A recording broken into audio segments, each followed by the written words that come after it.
Welcome aboard the Culture Station. My name is Vince. Let's see what we find out there today. What's going on, everybody? Hope you're all having a wonderful day. Have you guys seen that new trailer for the Marvels? Came out yesterday. About a minute and a half. It's like a fight scene. I think it's supposed to happen in the middle of the movie. I don't know. It looks horrible. If you haven't seen it, it looks silly. It looks like they're fighting a bunch of knockoff Nightcrawlers. Knockoff Nightcrawlers, and there's horrible music in the background. I'm not even going to play the trailer here. I might put a couple clips overlaid over me talking, but I won't play any actual clips of the trailer with the audio. I'm pretty sure that'll get me copyright struck. But horrible, annoying rap music going on over the background, and it shows Brie Larson and Kamala Khan, Miss Marvel, the little girl, fighting all these fake these knockoff Nightcrawler dudes, right? And the CG looks horrible. It's got all the shaky cam that got made popular by Taken when they want to film an action scene with people who can't film action scenes. That's what that's what it's used for. In case you didn't know, sure most of you did. And it just looks bad. I don't think they're doing themselves any favors. A movie comes out in 9 days on the 10th, and I don't think that this trailer is helping them at all. That being said, I found a couple of articles here that kind of go along with what I was saying. So why don't we take a look at them? This article here from Yahoo Entertainment, from comingsoon.net. The Marvel's box office prediction: will the movie flop or succeed? The Marvels is headed our way, and all eyes are set on its box office opening. Its first weekend will be a major factor in deciding whether it will succeed or flop for Disney and Marvel, so here's what you need to know about the Marvels. The Marvels is reportedly tracking to make $50 to $75 million in its domestic opening and can end up with a total between $121 and $189 million. The projections come via Box Office Pro, a reputable source for estimates. That being said, the figures should certainly be taken with a pinch of salt. Before the Marvels, the MCU went through a success with the Guardians of the Galaxy Volume 3, but faced a major debacle with Ant-Man and the Wasp: Quantumania. Quantumania got a strong start at the box office with a reported $106 million domestic opening, but suffered a major drop as it only managed to make $214.5 total domestically. With a reported budget of $200 million, Quantumania seems to have struggled to make its money back. So with the Marvels tracking for a far inferior opening, $50 to $75 million, and $121 to $189 total, forecasts are also much less than Captain Marvel's $153 million opening and $426 million total domestic intake. Blah, blah, blah. With a reported budget of $274.8 million, the Marvel certainly seems to have a hill to climb to be successful. Okay, 274.8, if that's the budget. Now, we've heard rumors and we've heard stuff about how Disney likes to fudge their budgets, hide the totals, and then they for them only to come out years later, and they're always somewhere to between 50 and 100 million more than what is reported. But let's just say that's not what's happening here. Let's say it actually is 274.8. Okay, then you got to factor in, that's just the budget for the film, right? That's just filming, actors, production costs, that crap. Then you got to factor in marketing. So that's another 150 million, bringing our total now up to what? 420 million. Okay. And then the theaters take roughly half of ticket sales, right? The theaters got to make their buck, right? They got to make their scratch. So they take half of ticket sales. And so this movie needs to make $800 million before it breaks even.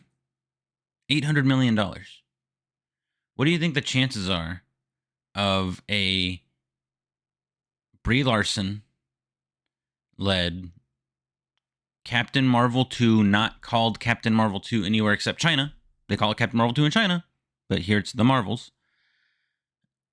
Even with their tease, their rumors of a little tease for the X-Men with Kelsey Grammer's Beast supposedly being in the end credit scene,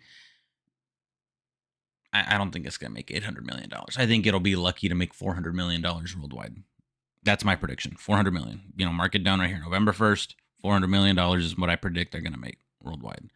But I also found another article that kind of, I believe, proves my point that this movie is just, it's just not it. Cosmic Book News reports Brie Larson's Captain Marvel, number 827 on most popular costumes of 2023.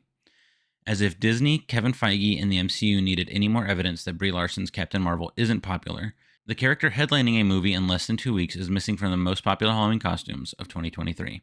Of course, that also means that Iman Vellani's Miss Marvel is not on the list as well, which is to be expected. Both characters aren't popular in the comics, in the MCU, on Disney Plus, in video games, etc. Google has put together the top Halloween costumes through its interactive Frightgeist costume map. The data is collected from Google Trends and shows the most searched Halloween costumes of 2023. Okay, of course, Barbie's number one, blah, blah, blah, blah, blah. With what about Brie Larson and Captain Marvel? It's not on the list, and we have to manually search for it. We actually have to go all the way down to number 827 to find Captain Marvel. You have a shockingly low chance of running into another Captain Marvel costume at a party, Google says.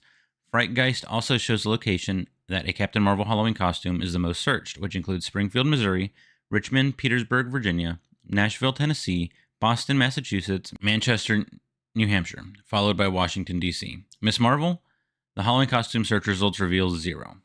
The article goes on to talk about other popular Halloween costumes. But for a Marvel movie to be coming out 2 weeks after Halloween, and for the main character's costume to not even be in the top 100 searched costumes of the year, that hasn't happened since Iron Man. That hasn't happened since Iron Man. Whatever the newest Marvel movie is, that character is the most popular Halloween costume every year. So, or at least in the top 10, right? So, how does this happen? How does it go from a Captain Marvel 1 $1 billion movie to Captain Marvel 2 costume can't crack top 500, and movie is looking to bring in less than $100 million its opening weekend? I'm gonna go and keep in mind, $100 million, you have to adjust for inflation, right? Captain Marvel 1 was 2018, I believe. And so how much were ticket prices then compared to now? You probably get, for every 2 tickets you buy now, you probably could have bought 3 back then, right? So less people, but higher margins, and they still can't bring in close to how much money they brought in. But Captain Marvel was such a success. It never was. It made its bang. It made its buck because it was nestled between Infinity War and Endgame, and they promoted it as must watch. I didn't watch it. Somehow I didn't miss out on anything. And I think that's what's gonna, I think that because of that, multiple factors. Because of that, because of the fact that it isn't being billed as must watch, because there's nothing they can't trick you. There's nothing they can trick you with. Nothing they've put out since Endgame has been must watch. So how would this be must watch, right? Brie Larson's very contentious relationship with the fans and with the media. The fact that the other 2 main characters are, unless you watch all the DC, the Disney Plus shows, are unknowns. This movie's gonna bomb. It's gonna bomb. It's gonna cost Marvel a shit ton of money.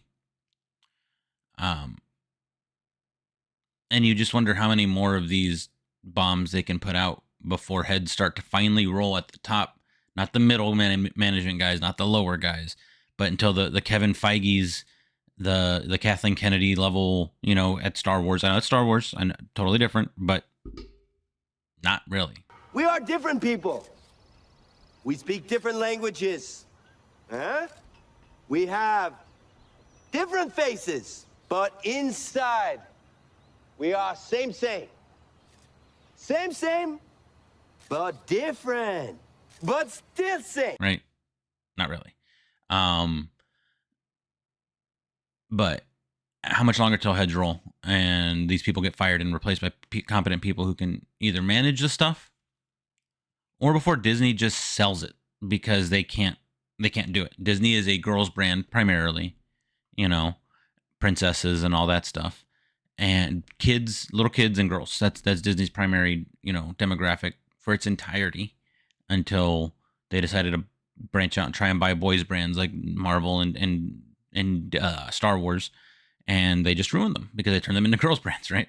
But the girls don't care. The girls don't want them, and the girls that did want them wanted what they were, not what they've become. So I don't think this movie's going to do well. Tell me what you guys think. Let me know if any of this shocks you in the comments down below, and I will talk to you guys next time. Thanks for stopping by. If you like this video, make sure to like, share, and subscribe, and follow me on the X at CultureSailor1. I'll see you next time, and as always, fair winds and following seas.